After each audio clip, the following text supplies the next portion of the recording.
Around the world, 350 million Buddhists are striving for one thing: nirvana. When one reaches nirvana, it all ends there. The person has been extinguished. In Buddhism, there is no creator, no supreme God, and no salvation but yourself. I was taught that you are your own strength. You have to achieve your own glory and achieve spiritual improvement by yourself. To reach nirvana is to extinguish the self, a nearly impossible task. In my opinion, reaching nirvana seems a hopeless situation.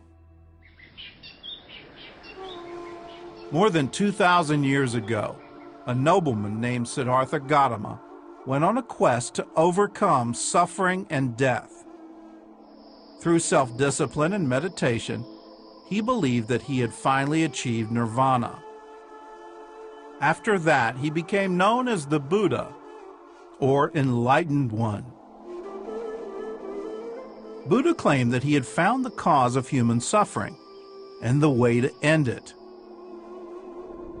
He then laid out his four noble truths.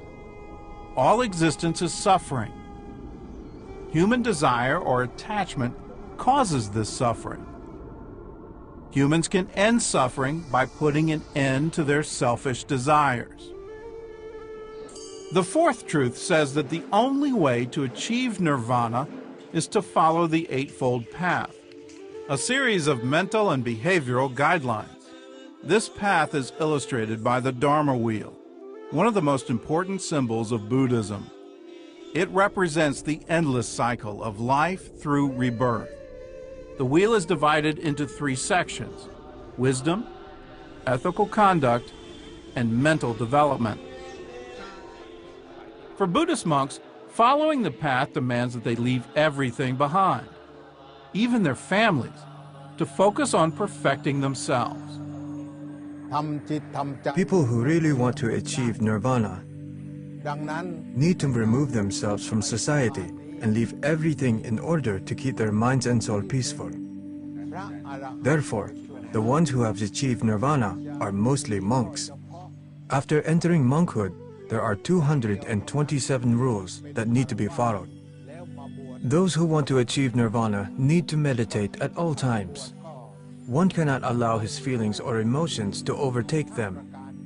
The soul needs to be pure and free from any emotion or sadness. That person's soul needs to be pure, bright, and peaceful all the time.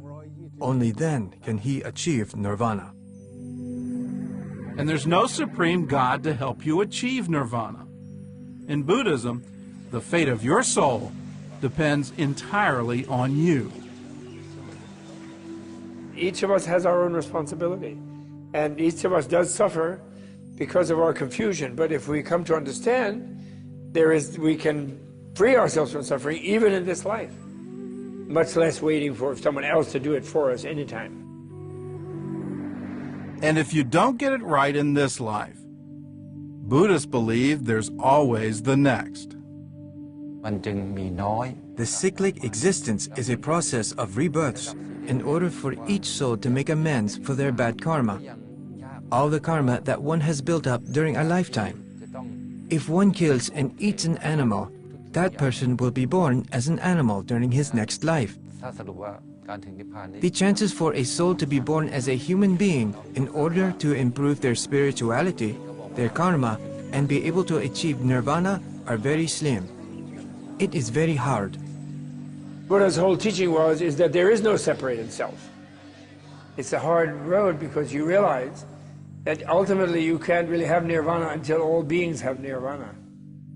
So then that makes it really tough.